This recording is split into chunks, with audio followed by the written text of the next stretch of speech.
Arakonaiteasu rogueru PM ñane reta hérava Paraguay táva Salinas Iguaçu. Távaniko hekove heju'úva ichupe jatopa umi yvy ojekuaa guasúiva itekove ojepyrũva táva oñepy'ãmbýi.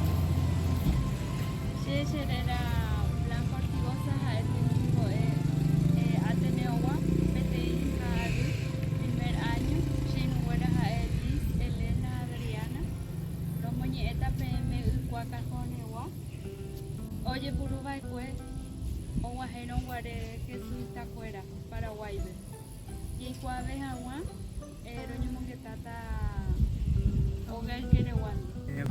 Vamos a ir la hogar de Moña. Apetece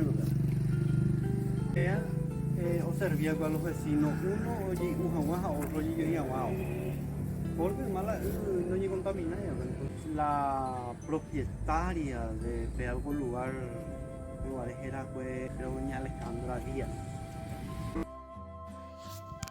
Pues añemon que tape coro hoy me hag̃ua raka'e iñepyrũmbýpe omoĩ hikuái yvyrape o yvyrapu'ã avei ijatypya'e ha hetave hag̃ua upe ykuápe oñepyrũrõguare ohoy'u hag̃ua tapicha guaranikuéra oĩva upe reducción ja'éva chupe aty ojeguereko'akue ou guive Pa'i Lorenzana oñepyrũra pe ñande táva.